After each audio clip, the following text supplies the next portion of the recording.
lainnya. Jangan lupa follow, like, share, dan tinggalkan komentar. Masya Allah, tabarakallah. Orang yang Yuk follow Instagram Aliman TV di aliman.id. Kami tunggu ya.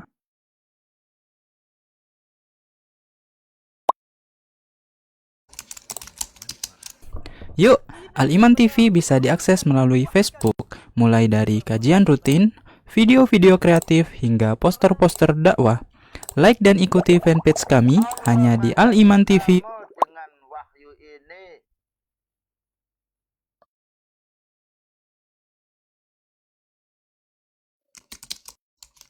Dukung channel kami dengan like, subscribe, dan aktifkan notifikasi agar kamu tidak ketinggalan video-video menarik lainnya.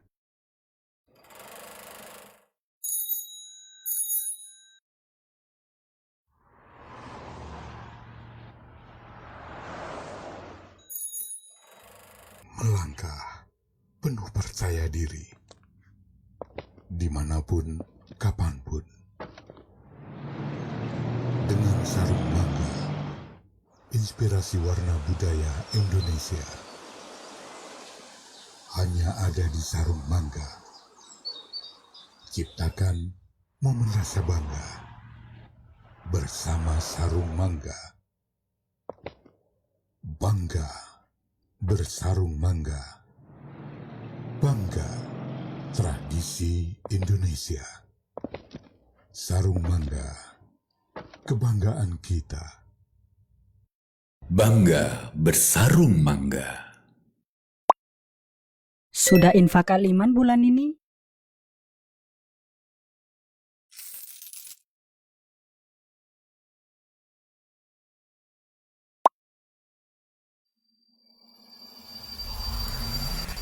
Al-Iman TV, sarana penyubur keimanan. Asyhadu an la ilaha illallah wahdahu la syarikalah. Asyhadu anna Muhammadan abduhu wa rasuluhu. Sallallahu alaihi wa ala alihi wa ashabihi wa man tabi'ahum bi ihsanin ila yaumiddin, amma ba'du. Sedaya puja pangalembono kunjuk wonten ngarsanipun Allah Subhanahu wa taala yang baik pun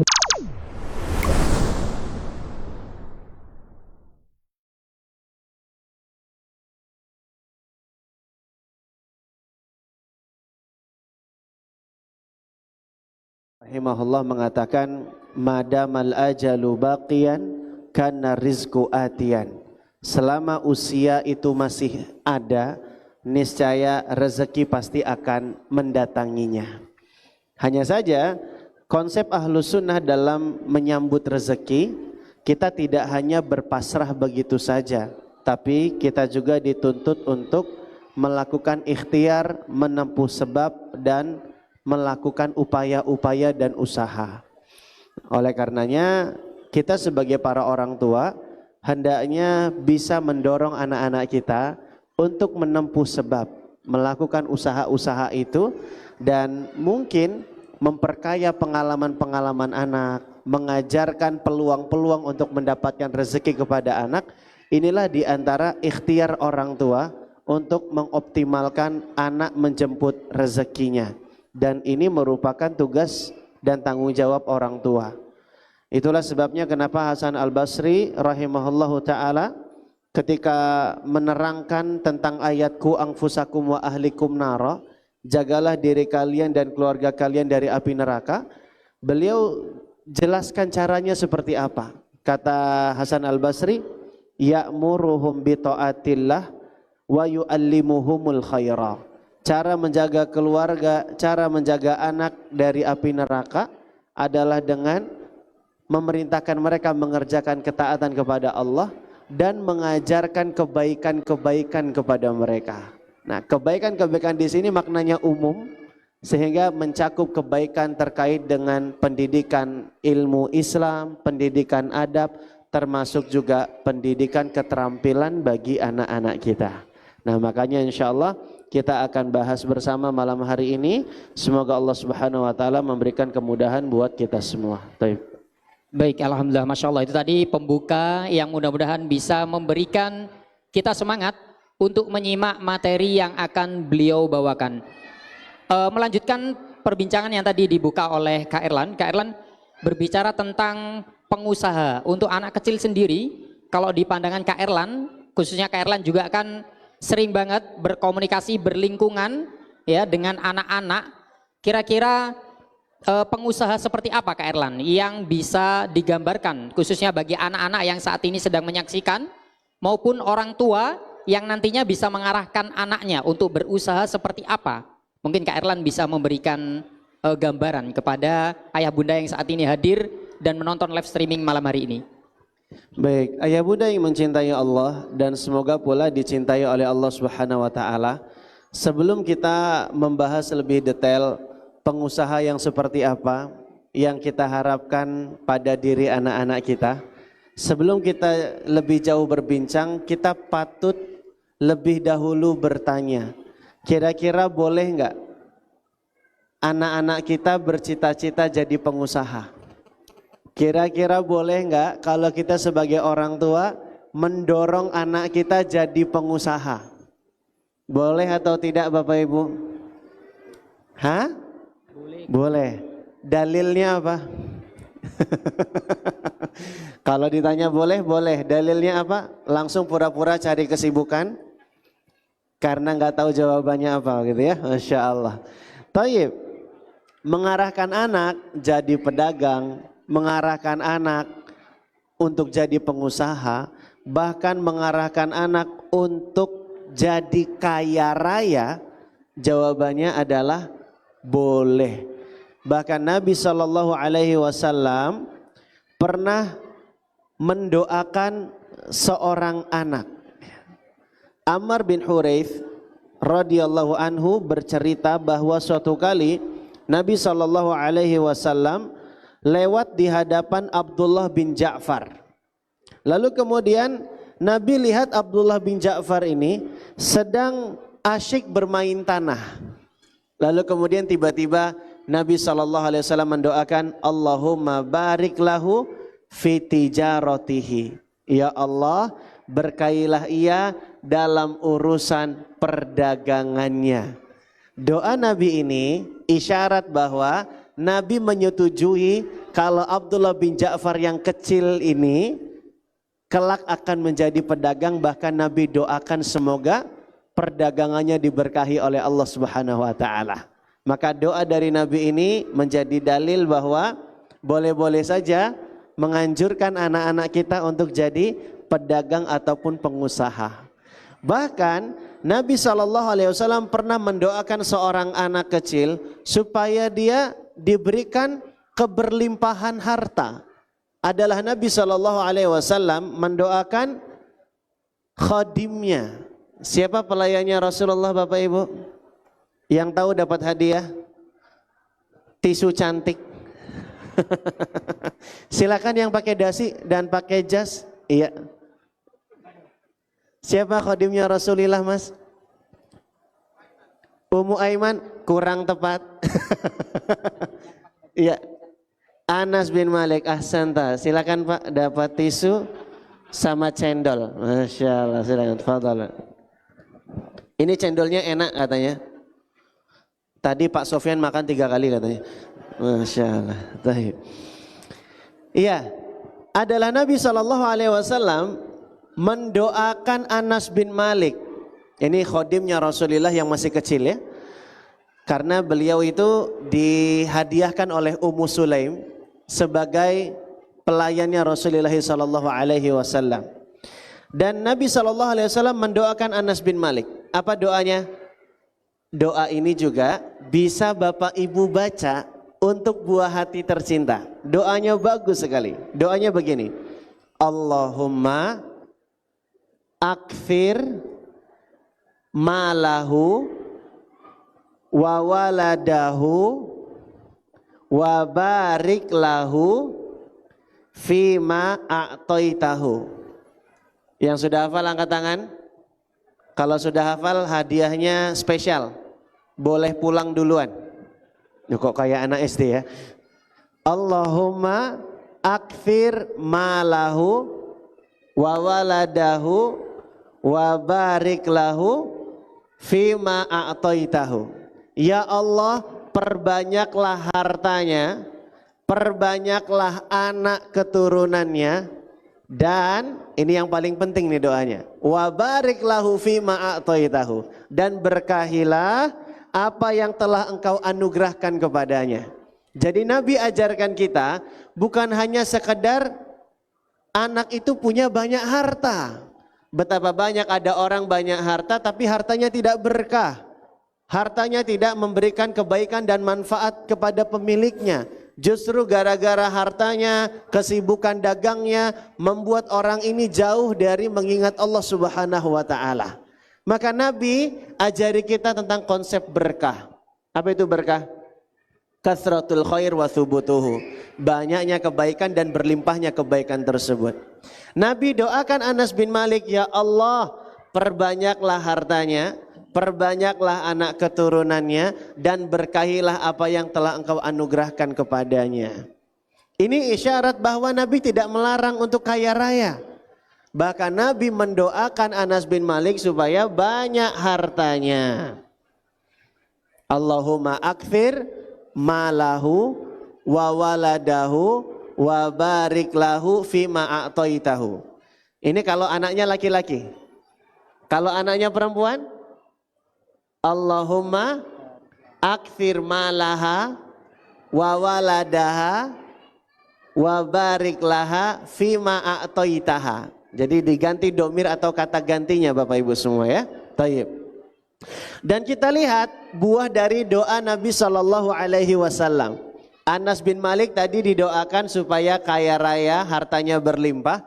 Sekaligus didoakan semoga anak keturunannya banyak. Dan disebutkan dalam riwayat, Anas bin Malik itu memang menjadi sosok sahabat yang kaya. Karena kebun kurma milik Anas bin Malik itu dalam setahun bisa panen 2 kali. Di saat kebun-kebun kurma milik sahabat lainnya panen setahun hanya sekali saja. Dan dari hasil panen kebun kurma inilah yang membuat Anas bin Malik punya banyak harta. Kemudian terkait dengan anak keturunannya Anas bin Malik, Masya Allah, tercatat anak cucunya Anas bin Malik itu kalau di total jumlahnya sekitar 129. Ini adalah buah doa Nabi SAW. Maka kalau pengen anak kita jadi pengusaha, tidak lain tidak bukan dalam konsep parenting Islam, yang pertama harus dilakukan adalah doa kepada Allah Subhanahu wa taala. Ibnul Qayyim rahimahullah mengatakan annakul khair fa asluhu minallah. Segala macam kebaikan itu asalnya dari Allah. Kalau pengen anak kita baik, pengen anak kita jadi pengusaha yang saleh, yang tangguh, yang diberkahi, maka banyak doa sama Allah Subhanahu wa taala. Dan tidak ada yang tidak mungkin bagi Allah. Allah pasti dengar, Allah yang akan ijabah doa-doa kita. Allah pasti mengetahui apa yang kita pinta. Meskipun saat ini kita punya banyak keterbatasan, mungkin kita nggak bisa ngasih modal yang besar untuk anak-anak kita supaya mereka jadi pengusaha yang handal. Tapi dengan kekuatan doa, Allah yang akan mudahkan segala sesuatunya. Allah pasti dengar dan Allah mengetahui doa-doa kita. Jangankan doa-doa kita, daun yang jatuh berguguran saja Allah mengetahuinya. Allah berfirman, "Wa ma tasqutu min waraqatin illa ya'lamuha." Tidaklah daun yang jatuh berguguran itu melainkan Allah mengetahuinya. Daun di bumi ini banyak tidak Mas? Banyak. Dan setiap yang gugur Allah tahu. Apalagi doa yang keluar dari lisan hamba-hambanya yang bermunajat dan meminta kepada Rabb-nya. Pasti Allah mendengar, pasti Allah mengetahuinya. Dan tidak ada yang tidak mungkin. Jangan remehkan doa-doa kita Bapak Ibu semua. Tahu kisahnya Umar bin Khattab? Bagaimana beliau radhiyallahu an ketika jadi khalifah, kaum muslimin itu mengalami puncak-puncak kejayaan. Merasakan kehidupan yang penuh dengan sentosa dan kesejahteraan. Dan kecil sekali kemungkinannya Madinah itu diserang oleh pasukan musuh-musuhnya kaum muslimin. Tapi apa doanya Umar bin Khattab? Allahumma rzuqni syahadatan fi sabilik waj'al mauti fi baladi rasulik. Ya Allah, rezekikanlah aku supaya bisa mati syahid di jalanmu dan jadikanlah wafatku di tanah Rasulmu. Jadi Umar bin Khattab unik nih. Ketika dia jadi khalifah, kaum muslimin sedang berjaya, tapi dia doa supaya bisa mati syahid di kota Madinah. Ini enggak masuk logika. Karena kecil kemungkinannya Umar bin Khattab dan kaum muslimin diserang di Madinah. Padahal saat Umar berkuasa, wilayah ekspansi Islam itu semakin meluas. Sampai ke negeri Syam, bahkan sampai ke negeri Mesir. Luar biasa. Bahkan ada utusan Romawi datang ke kota Madinah, pengen ketemu dengan Umar bin Khattab, merasa terkejut-kejut dan heran. Kok seorang pemimpin kaum muslimin bisa tidur di tepi jalan dengan leluasa tanpa ada pengawal. Lalu kata utusan Romawi ini, adilta fa'aminta fanimta. Engkau pemimpin yang adil, wajar engkau merasa aman, makanya engkau tidur di jalan. Ini potret yang menunjukkan betapa sejahteranya kondisi Madinah saat itu. Tapi siapa sangka Umar bin Khattab pun menjumpai bentuk-bentuk ijabah doanya. Memang Umar bin Khattab tadinya bilang, ya'ti bihallah idza sya'a. Biarkan Allah yang mengabulkan jika Allah kehendaki.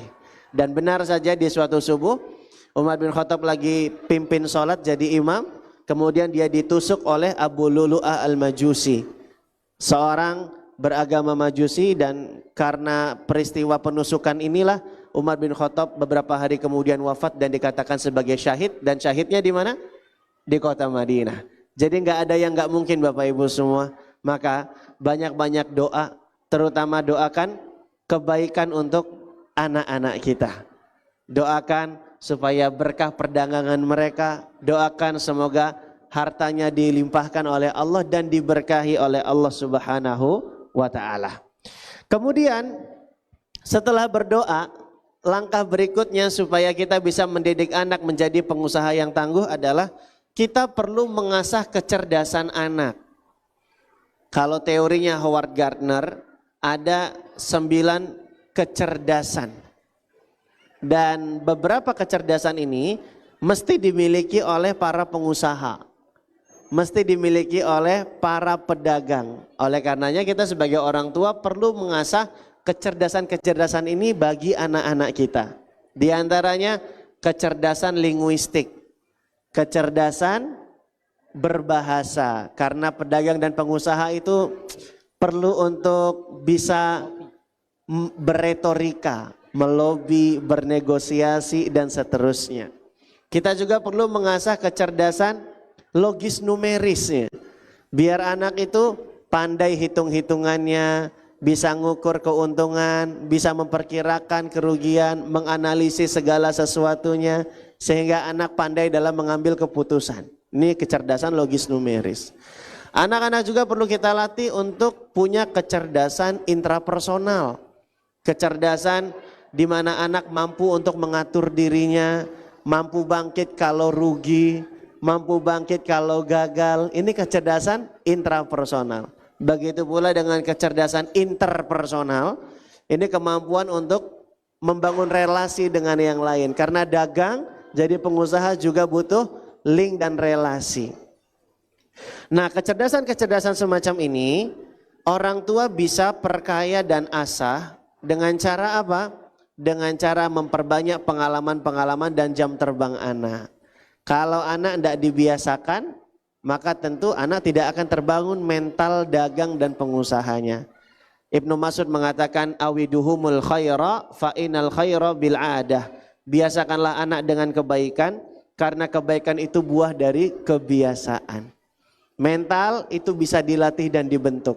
Sebagaimana karakter dan akhlak bisa dilatih, bisa dibentuk. Mental pejuang, mental pedagang yang handal, mental pengusaha yang siap berjuang, ini juga bisa dibentuk dan dilatih bagi anak-anak kita. Kita tentu berharap anak-anak kita bisa menjadi pejuang pengusaha yang tangguh. Seperti Abdurrahman bin Auf radhiyallahu an, yang ketika beliau sampai di kota Madinah, beliau dipersaudarakan dengan Sa'ad bin Rabi', lalu dipersilahkan untuk mengambil setengah harta kekayaannya, bahkan dia punya 2 istri, siap diceraikan salah satunya, dan silakan Abdurrahman bin Auf memilihnya. Tapi Abdurrahman bin Auf menolak dengan mental pejuangnya, dengan mental dagangnya yang handal. Abdurrahman bin Auf hanya mengatakan, barakallahu fi ahlikum wa malikum. Semoga Allah memberkahi keluargamu dan hartamu. Dullani ala suq. Tunjukkan saja kepadaku di mana pasar. Masya Allah, ini pejuang nih. Tanpa modal, karena hartanya ditinggal semua di Mekah. Tunjukkan saja di mana pasarku. Maka kemudian dia langsung berangkat ke pasar. Di hari pertama sudah bisa mendapatkan keuntungan dari berjualan minyak samin, ya, Masya Allah. Lalu kemudian bertambah lagi harta kekayaannya sampai-sampai dia bisa beli emas. Lalu dengan emas dia jadikan itu sebagai mahar untuk meminang gadis Ansor. Masya Allah. Dan di antara prinsip simpelnya Abdurrahman bin Auf dalam berdagang itu adalah mulai dulu aja. Meski tanpa modal, meski tanpa sarana prasarana yang mendukung, ya. Dan di antara prinsipnya Abdurrahman bin Auf dalam berdagang itu adalah ma bi'tu dainan. Saya enggak mau ngasih utang. Jadi kalau transaksi, prinsip dagangnya Abdurrahman bin Auf enggak mau kasih utang. Dan enggak mau ngasih utang ini juga mental pejuang, ya. Karena banyak orang yang people pleaser, enggak enakan sama orang. Walaupun menghutangi itu boleh, ya. Bahkan selama kita menghutangi itu bisa ternilai kebaikan dan sedekah bagi diri kita gitu. Tapi ini kita lagi bicara konsep dagang, konsep bisnis, konsep juang. Masya Allah. Dan kita bisa inspirasi, ambil keteladanan dari para sahabat terdahulu, ya. Bagaimana mereka jadi pengusaha yang hebat, bagaimana mereka bisa jadi pedagang yang handal. Barusan kita sebutkan contoh tentang Abdurrahman bin Auf. Di antara sosok sahabat lainnya yang jago dagang, siapa kira-kira Mas? Selain Abdurrahman bin Auf. Siapa? Uthman bin Affan, betul. Dapat hadiah, ya? Cendol juga, Masya Allah, buat MC spesial, ya. Uthman bin Affan juga di antara inspirasi menarik kita, ayah bunda dan bapak ibu semua. Bagaimana konsep beliau jadi pengusaha dan pedagang. Ini kami jumpai riwayatnya ketika kami membaca tulisan Syekh Muhammad Dedew, ya. Beliau terangkan bagaimana konsep dagangnya Uthman bin Affan radhiyallahu an. Jazakallah khairan, ya. Bagaimana konsep dagangnya Uthman bin Affan? Konsep dagangnya Uthman bin Affan itu yang pertama, kata beliau, kuntu u'aliju wa unammi wala azdari ribhan wala ashtari syaikhan wa aj'alu ra'sa ra'sain. Udah paham belum, Pak? Kita terjemahkan, ya. Konsep dagangnya Uthman bin Affan itu yang pertama, kuntu u'aliju, saya terjun langsung dalam proses dagang dan perniagaan untuk di awal-awal. Masya Allah, ya. Kadang banyak pengusaha langsung pasrah sama karyawannya tanpa terjun langsung sehingga nggak tahu yang detail-detail, jadi banyak owner dikelabui oleh karyawannya dan seterusnya. Maka Uthman bin Affan ajarkan untuk awal-awal itu terjun langsung. Lalu kemudian beliau katakan wa unami, dan kalau sudah dagang saya kembangkan. Artinya semua keuntungan dari proses dagang itu enggak semuanya diambil dijadikan bahan keuntungan untuk dirinya, tapi ada yang disisihkan untuk jadi modal untuk kulaan yang berikutnya sehingga menambah besar usahanya. Kuntu u'aliju wa unami wala azdari ribhan, dan aku tidak meremehkan keuntungan sekecil apapun. Ini prinsip dagangnya Uthman. Pokoknya ada bati sedikit, sikat. Dan ini juga menunjukkan sifat ridho terhadap apa yang Allah rezekikan. Merasa nerimo, ada keuntungan, jalani. Masya Allah, ya. Lalu kemudian wala ashtari syaikhan. Ini prinsip dagangnya Utsman bin Affan. Wala ashtari syaikhan. Artinya aku tidak membeli barang-barang yang jadul yang mungkin nanti di masa yang akan datang nggak laku lagi. Ini prinsip dagangnya. Kemudian wa aja'alu ra'san ra'sain. Saya jadikan satu modal menjadi dua modal. Dan inilah prinsip-prinsip dagang para sahabat Nabi terdahulu, sehingga semoga bisa kita ceritakan kepada anak-anak kita agar mereka menjadi pengusaha yang tangguh, menjadi pedagang yang handal. Dan ini inspirasi bagi kita semua para orang tua agar kita bisa mendidik anak-anak kita menjadi pengusaha yang tangguh. Dan yang terakhir, biasanya kalau udah dengar kata terakhir jadi semangat ya. Dan yang terakhir, yang penting juga kita perhatikan kalau kita mendidik anak ingin jadikan mereka sebagai pengusaha yang tangguh, jadikan dan ajari mereka untuk berupaya menjadi pengusaha yang bertakwa. Pengusaha yang bertakwa. Nabi SAW bersabda, "Inna tujara yub'atsuna yaumal qiyamah fujjaran ila man ittaqallaha wa barra wa sadaqa." Kata Nabi SAW, sesungguhnya para pedagang di hari kiamat kelak mereka akan dibangkitkan dalam keadaan fajir, dalam keadaan yang mereka itu sebagai orang yang berbuat buruk. Kecuali siapa? Kecuali mereka pedagang yang bertakwa kepada Allah. Mereka senantiasa berbuat baik dan jujur, kata Nabi SAW. Pedagang yang bertakwa itu adalah pedagang yang senantiasa tidak berbuat curang. Inilah mereka pengusaha yang senantiasa menunaikan hak pembelinya. Allah cela orang-orang yang suka berbuat curang. Apa kata Allah? Wailul lil mutaffifin. Kecelakaan bagi orang yang berbuat curang. Allah juga cela wailul likulli humazatil lumazah. Celaka bagi orang yang suka mengumpat lagi mencela. Karena betapa banyak pedagang dan pengusaha saling mencela kompetitornya. Maka ajari anak kita untuk jadi pengusaha yang bertakwa, yang tidak merampas hak harta orang lain maupun hak kehormatan orang lain, pedagang-pedagang yang lain ataupun kompetitor yang lain. Masya Allah. Ini pengusaha bertakwa nih. Lalu kemudian pengusaha bertakwa itu yang seperti apa? Pengusaha yang bertakwa itu adalah pengusaha yang tidak lalai dari mengingat Allah Subhanahu wa taala. Pengusaha yang seperti ini, pedagang yang seperti inilah yang dipuji oleh Allah Subhanahu wa taala di dalam Al-Qur'an. Kata Allah di surat An-Nur ayat 37, rijalun la tulhihim tijarah wala bai'un an dzikrillah. Mereka adalah orang-orang yang perdagangannya dan jual belinya tidak melalaikan mereka dari mengingat Allah. Maka ayah bunda dan juga Bapak Ibu sekalian, teman-teman semua yang dirahmati oleh Allah Subhanahu wa taala, menjadi pengusaha yang bertakwa ini adalah di antara hal yang paling kita prioritaskan untuk kita tanamkan dan kita ajarkan kepada anak-anak kita. Dan yang paling sulit dari ini semua adalah menjadi teladan yang baik bagi anak-anak kita.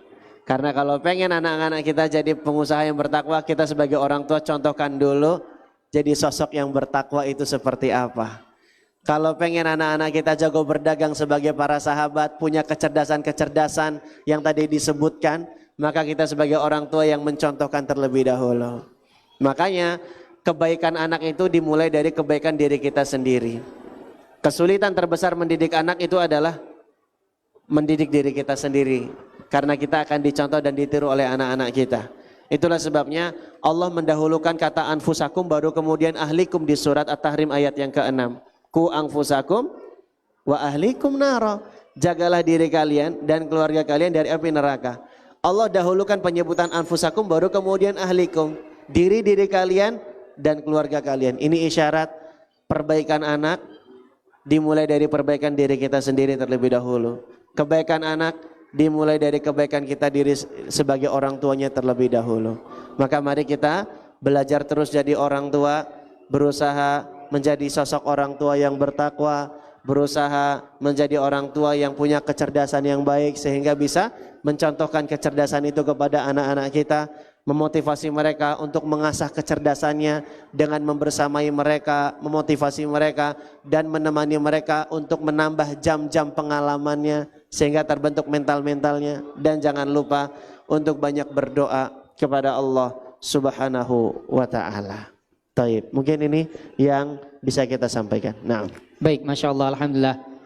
Justru Kak Erlan, jika dari pemaparan Kak Erlan tadi, yang menarik adalah ini kan event pagi berhasil sudah yang keempat ya Kak Erlan ya. Artinya pasti Kak Erlan juga kan sering mengikuti event-event dengan nuansa mall atau pasar seperti ini dan banyak transaksi keislaman yang berjalan di tengah-tengahnya. Sebetulnya yang saya bayangkan justru andaikan yang berada di garda terdepan itu adalah anak-anaknya, kemudian mereka ikut menjualkan, mempromosikan seperti itu, Kak Erlan sebenarnya bisa ya Kak Erlan ya? Iya, dalam rangka melatih mereka ya. Betul, betul. Dan mengajak anak-anak untuk ke pasar itu seperti itu bagaimana Kak Erlan?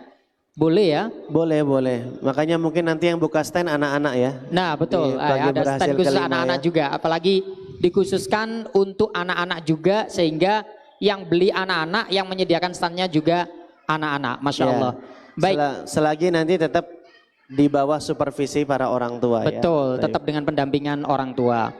Baik Bapak Ibu sekalian dan juga pemirsa, kami buka tanya jawab untuk Kak Erlan. Yang ingin bertanya kepada Kak Erlan maksud kami, ya kami buka tanya jawab satu orang terlebih dahulu, ya yang berkaitan dengan tema pada malam hari ini. Kami persilakan. Tim panitia boleh mic 1.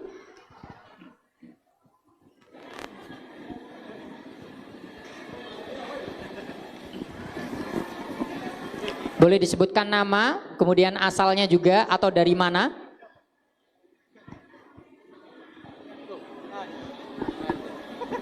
Takkan. Assalamualaikum warahmatullahi wabarakatuh. Waalaikumsalam warahmatullahi wabarakatuh. Waalaikumsalam warahmatullahi wabarakatuh. Perkenalkan, nama saya Muhammad Afif.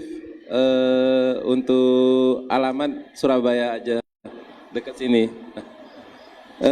Menarik sekali dari perbincangan malam ini yang saya sedikit tangkap. Ini kan tentang mendidik anak supaya menjadi seorang pengusaha yang bertakwa ya. Kadang kan gini ya Kak Erlan ya, sedikit agak bercerita. Saya kan tipikal orang yang ke arah kayak sanguinis gitu, kayak hobinya melawak gitu. Nah tapi di satu sisi anak saya ini orangnya sangat tegas gitu. Kadang-kadang sempat bingung gitu untuk misalnya itu kayak ngarahin. Bahkan kayaknya itu kadang-kadang lebih leaderan dia daripada kita kadang-kadang. Itu gimana ya untuk misalnya itu kayak solusi ketika anak ini kadang-kadang kan ada ketika misalnya aku harus gini. Lah itu tapi posisinya itu ya kadang bisa positif negatif ya, maksudnya itu dalam artian ada sesuatu yang kadang-kadang kita tuh khawatir. Contoh misalnya dia mau manjat yang lumayan tinggi gitu, tapi kadang kita lebih takut duluan, jangan naik tinggi-tinggi nanti jatuh gitu. Itu gimana ya Kak untuk mendidik anak yang kurang lebih yang lebih tegas dari orang tua gitu. Baik, terima kasih. Terima kasih. Masya Allah, terima kasih Pak Afif dari Surabaya. Sedikit menyimpulkan Kak Erlan, tadi beliau bertanya, beliau ini humoris di keluarganya, sehingga anaknya ini sepertinya lebih serem ketimbang orang tuanya atau ketimbang ayahnya, ya. Dan kemudian ada beberapa momen itu anaknya lebih menguatkan pilihannya, mempertegas pilihannya ketimbang nasihat dari ayahnya. Kak Erlan silakan. Taib, alhamdulillah, assalatu wassalamu ala rasulillah, wala hawla wala quwata illa billah wa ba'du. Menjadi humoris bagi istri dan anak-anak kita ini diantara akhlak positif yang harus kita apresiasi, Pak. Adalah seorang sahabat yang bernama Zaid bin Thabit. Zaid bin Thabit. Beliau itu kalau di luar tegas dan berwibawa, tapi kalau bersama keluarga beliau itu sangat humoris dan sangat jenaka. Ada riwayatnya dari Thabit bin Ubaid radhiyallahu an, dia berkata, kata beliau, ma ra'aitu ahadan ajalla idza jalasa ma'al qaum wala afkaha fi baitihi min Zaid bin Thabit. Aku belum pernah melihat seorang yang demikian berwibawa saat duduk bersama kawan-kawan, namun demikian akrab dan kocak saat berada di rumah bersama keluarganya, melebihi Zaid bin Thabit. Kita jumpai ternyata ada juga sahabat yang memang jenaka kalau bersama dengan keluarga tercinta, Masya Allah. Jadi Pak, ini akhlak yang bagus yang harus kita latih dan kita biasakan. Adapun ketegasan ini sebenarnya tidak bertentangan dengan humorisnya kita. Karena memang orang tua itu perlu tegas, perlu memberikan kontrol kepada anak. Karena memang aspek pengasuhan dalam dunia psikologi itu ada dua Pak aspek utamanya. Yang pertama kehangatan, yang kedua kontrol atau ketegasan. Kehangatannya kita udah dapat dengan suka bercanda, ngobrol dengan mereka, menghabiskan quality time bersama mereka. Tinggal kita lengkapi pengasuhan aspek yang berikutnya yaitu dengan ketegasan, dengan kontrol, dengan pengawasan. Ada orang yang dominan kontrol dan pengawasannya tapi nggak ada kehangatannya. Nanti pola asuhnya jadi pola asuh yang otoriter atau represif. Ada sebagian lagi orang tua yang aspek kehangatannya terlalu dominan tapi nggak ada ketegasan, nggak ada kontrol, nggak ada aturan. Akhirnya jadilah pola asuh yang permisif. Anak-anak serba dibolehin, nggak ada aturan, dibebasin, terlalu dimanjain. Akhirnya nanti dampaknya anak jadi kurang mandiri, anak jadi nggak bisa beradaptasi dengan baik dengan lingkungan. Pengennya lingkungan yang selalu nyesuaiin dia. Ini efek-efek permisif nih gitu. Nah yang ideal adalah menggabungkan antara aspek ketegasan, pengawasan, kontrol aturan dengan kehangatan. Jadi kita bisa kok melatih karakter tegas. Karena akhlak itu bisa dilatih dan bisa dibiasakan. Apa dalilnya? Nabi SAW pernah bersabda, inamal ilmu bita'allum wa inamal hilmu bitahallum. Ilmu itu didapat dengan belajar dan akhlak hilm, akhlak santun, tidak gerasa gerusu, tidak buru-buru, itu bisa dilatih dengan pembiasaan. Ini dalil bahwa akhlak itu bisa diubah. Karena akhlak itu dibagi jadi dua. Ada akhlak jibili, ada akhlak iktisabi. Akhlak itu ada yang bawaan lahir kita udah punya akhlak itu. Misalnya Pak Sofyan, dari lahir tuh udah suka senyum, ramah. Ini bawaan lahir berarti nih gitu. Ada lagi akhlak iktisabi. Ini akhlak yang didapat dengan latihan dan pembiasaan. Misal ada fulan, mukanya serem kelihatannya. Padahal dia biasa-biasa aja, tapi dia latih, disenyum-senyumin mukanya gitu ya. Akhirnya terbiasa, akhirnya terbentuk akhlak ramahnya. Artinya akhlak itu bisa diubah. Demikian pula tegas, berusaha menentukan keputusan. Karena apalagi kita sebagai bapak, ar-rijal qawwamuna 'alan nisa, itu ya. Laki-laki itu pemimpin bagi perempuan. Suami itu pemimpin bagi keluarga. Biarkan anak itu mencontoh dan melihat, ini bapakku menentukan sebuah keputusan gitu. Nah, makanya kita perlu rekayasa Pak. Sehingga nanti bapak bisa latih akhlak ini dengan cara men-setting di keluarga kita. Bilang sama istri, kalau misalnya anak kita itu butuh jawaban terhadap keputusan sesuatu soal, suruh istri kita coba tanya Abi dulu. Kita dengar Abi memutuskannya apa.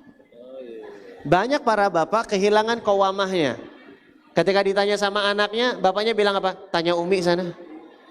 Ini nggak bagus Pak sebenarnya. Karena anak itu pengen belajar gimana seni mengambil keputusan, bagaimana tanggung jawab untuk mengambil resiko pilihan, itu dari sosok ayah, dari sosok pemimpin. Oleh karenanya, keluarga itu akan jadi tenang kalau masing-masing mengambil peran. Dan yang paling vital mengambil peran ini adalah laki-laki. Makanya bunyi ayat di surat Ar-Rum ketika bicara tentang pernikahan adalah litaskunu ilaiha. Ini kan domirnya adalah untuk para laki-laki nih.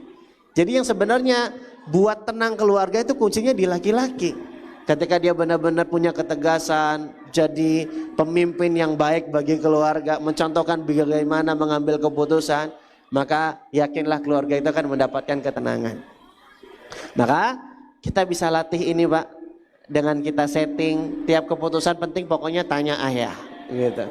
Dan kita paksa diri kita untuk membuat keputusan Pak, jangan nampak ragu-ragu di depan anak kita. Walaupun kita boleh loh diplomatis, musyawarah boleh, tapi kalau ayah udah bilang A, pokoknya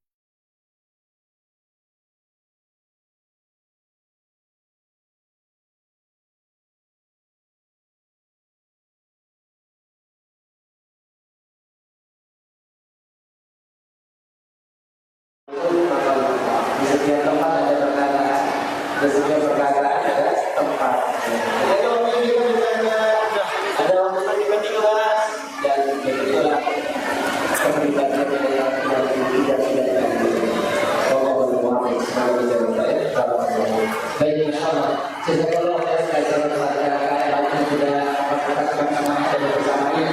Selamat beberapa menit Pak. Baik, berikan closing statement sebelum saya tutup untuk pendapat itu pada malam hari ini. Singkat saja. Alhamdulillah Allah Subhanahu wa taala mendidik itu tidak mendadak. Mana sih Kak? Karena yang mendadak itu adalah tukang parkir di luar. Mana sih? Ini? Iya, itu Pak. Awalnya enggak ada, tiba-tiba jadi ada. Maka mendidik itu tidak mendadak, oleh karenanya mendidik itu perlu proses dan mendidik itu perlu nafas panjang. Dan mari kita selalu minta pertolongan Allah agar kita bisa dimudahkan berproses mendidik anak-anak kita. Ini perjalanan panjang dan semoga Allah kuatkan kita, Allah bimbing kita sehingga kita bisa mengarahkan anak kita, sehingga anak kita benar-benar siap jadi hamba yang sebaik-baiknya dalam beribadah kepada Allah. Sekaligus kita bisa mengarahkan anak kita menjadi seorang insan yang maksimal potensinya untuk menebarkan kebermanfaatan dan keberkahan untuk dirinya sendiri dan untuk orang-orang di sekitarnya. Wallahu alam, semoga yang sedikit ini bermanfaat.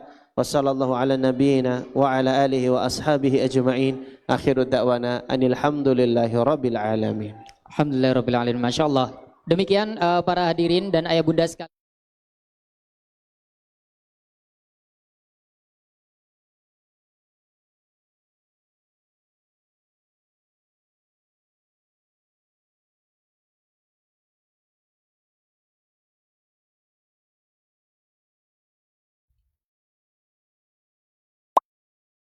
Sudah infak Al-Iman bulan ini?